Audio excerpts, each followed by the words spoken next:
Thank you. Thank you so much. Good evening, everyone. I'm deeply honored and humbled to accept this award on behalf of all the victims of human trafficking and child sexual exploitation. I'm extremely thankful to my dear friend Caroline, my esteemed partner in crime, for nominating me for this award, and to all the honorable organizers of this great event to select me as the winner of one of this prestigious award of telling her story. Thank you, Women's Federation for World Peace. My story begins with my favorite saying: the best and most beautiful things in the world cannot be seen or even touched. They must be felt with the heart. And that's Helen Keller. As a little girl, I, for some reason, felt the pain of others in my heart. While growing up, I saw my parents, grandparents, and especially women in my family involved in helping less fortunate around us. They always took care of the people working for them and treated them with respect and love. My mom will sit for hours to sit to a janitor working at our place, or my grandma taking care of a sick baby of our housekeeper, or sharing food with neighbors. I remember my grandma saying that everyone needs a little care, a touch, a smile, a kind word, a listening ear, or a nice compliment to make their day, and that's what exactly what she did. So I had a burning desire to help people and make difference in the life of less fortunate ones. I sincerely believe that our world, especially the victims of human trafficking, really need love, acceptance, humility, humanity, helpfulness, and hopefulness, and that each member of our society is accountable for the well being of each other. Even a small bit of contribution and sacrifice from our side could be enough to bring in the smile on the innocent and unprivileged faces of our victims. So I was working at a beacon house when I was very young. Somehow, I don't know if you guys know, but I have a master's in international relations, master's in political science, I have a law degree, and also a master in counseling psychology. At the time, I just finished my master's degree, and I was working as a beacon house, which was a very prestigious school in Pakistan, very young and very stylish kind of a person, very beautiful at the time, not so much now, but and I was just enjoying my life. And then I came to know that in the school there were more boys and less girls, and somehow it was very close to the tribal area, which was the border of Afghanistan and Pakistan. Is called Peshawar, and the tribal leaders would not bring their girls in. So the owner of the school, she wrote to me that, maybe we should not even take these girls because they might be, their parents might be smugglers or something. Oh, I got burned. I was very young and very feisty. I just went ahead and I said, oh no, this is not happening. I went to each tribal leader and I called them my brothers and I said, you need to bring your girls to this school. And I told the owner of the school that if you want to open a school as a public school, then everybody has a right to come to this school. Otherwise, we're going to close this school in this place. And she was like, oh, Pashtuns, we don't want to work with Pashtuns because these are the people who can create all the fuss. I was able to bring all the girls to the schools. And at the end of my tenure with the school, I realized it was 60-40 from just 20 to 80. It was 60 to 40, and I thought that was my great achievement.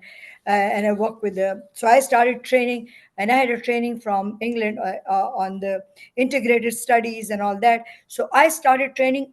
I took all my the training, 5 days of my time I would work with the school, and then I would go back and I would work with all the public schools and train all their teachers who were teaching the unprivileged population in the villages. So that's what I did.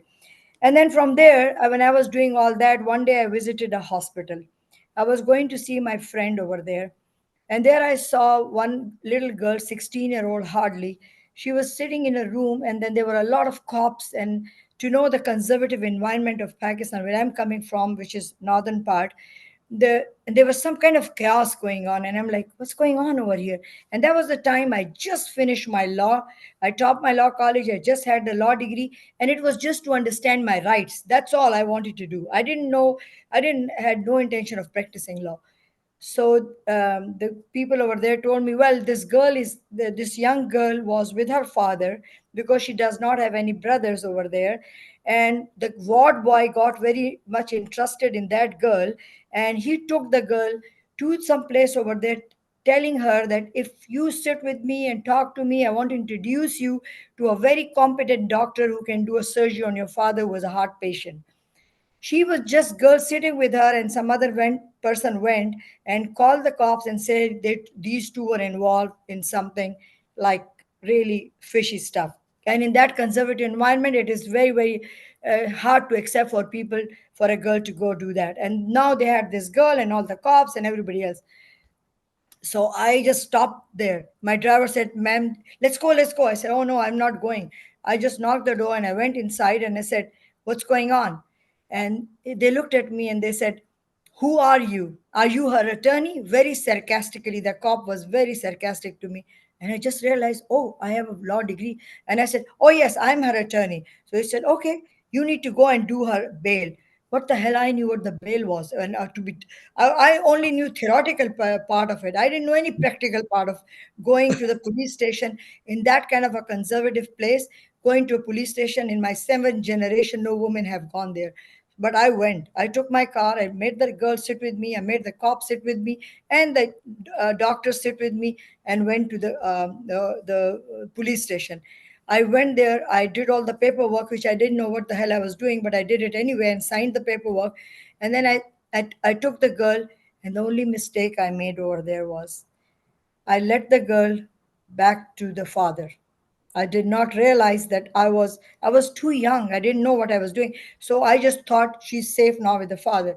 Guess what? In the meantime, the news went to the village telling them that this girl was caught with somebody, and you know how the things were small to get to bigger, and the end was her cousins got up and killed the girl. That you destroyed our honor. That was my first honor killing case that I came across. And that was the time I went straight to the office, resigned.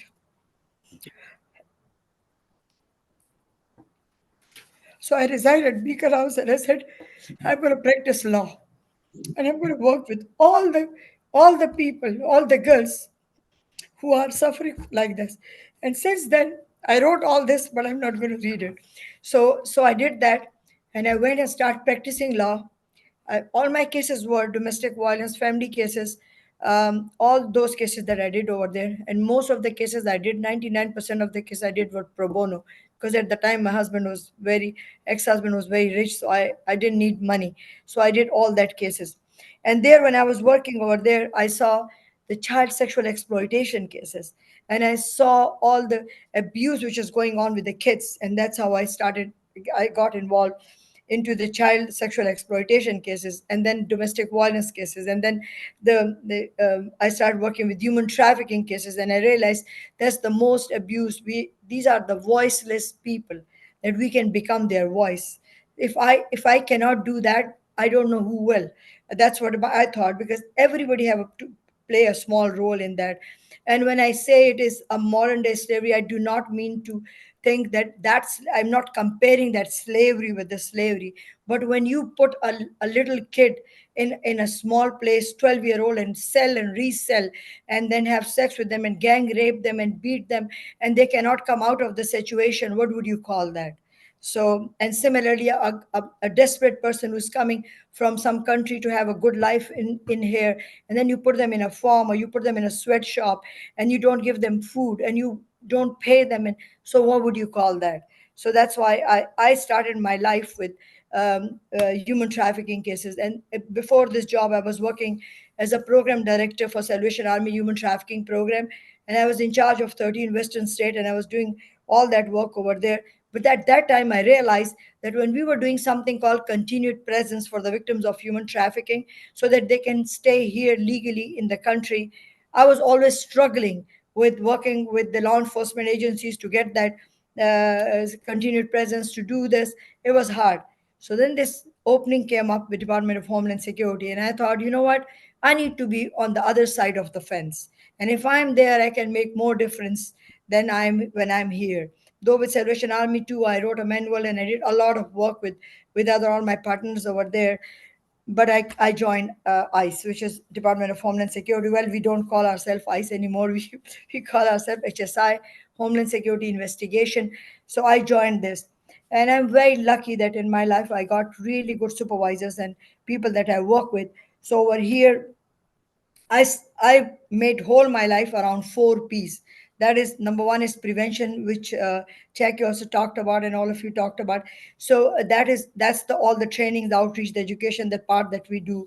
You guys mentioned, and then there's a P which is called protection, and for that I need all of you. So we connect them to the resources and all that. That's the protection part of it, and then there's a third part of it, prosecution, and for that we mean that we need to have very good sentences for the victims, for the traffickers, so that this vicious circle can be broken, this cycle can be broken.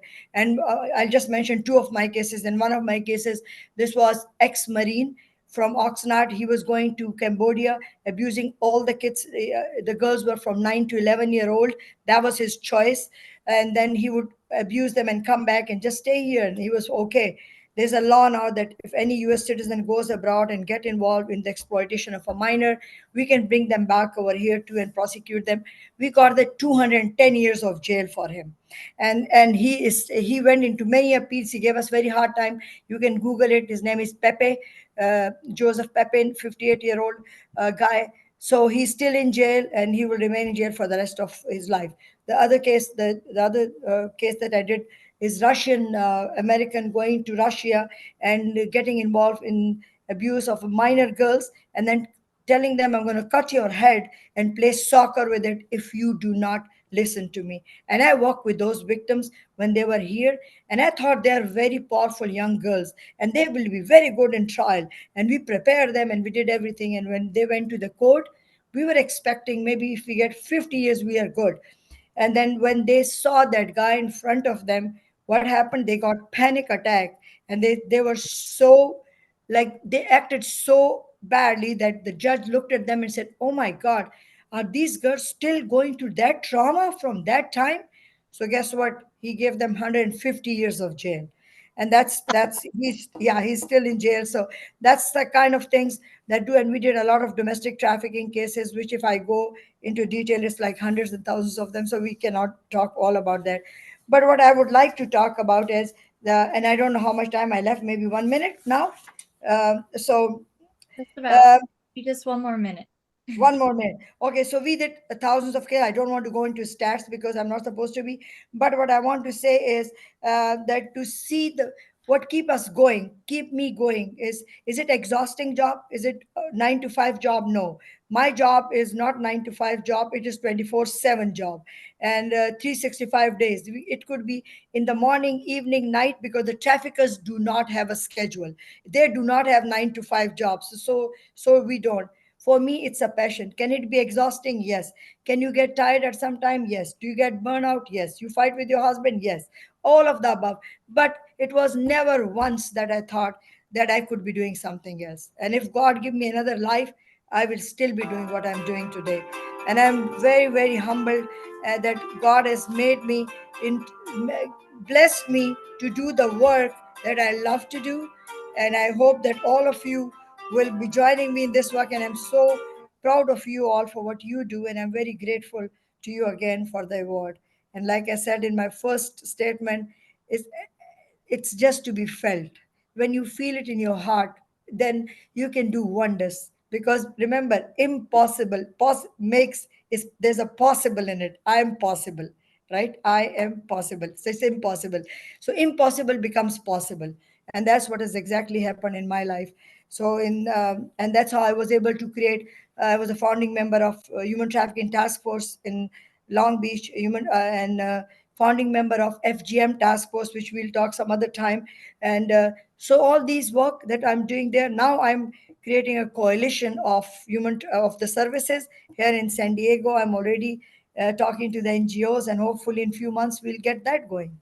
So that's my story. Wow, thank you so much, Ms. Khan. And I'm sorry, you have so much wisdom to share. And yeah, just thank you so much for sharing. If you look in the comments, so many people are, yeah, commenting, sharing their appreciations, and even, offering a hand. So yes, I'm sure there's ways to connect together, and that'll be awesome. Um, but yeah, just what I'm getting from this really is, just about you and your heart is it's so beautiful to see the passion that is obviously burning inside of you, and how you've allowed that to really unleash all of your talents for the sake of this population. So thank you so much. And let's just honor her one more time with a round of applause.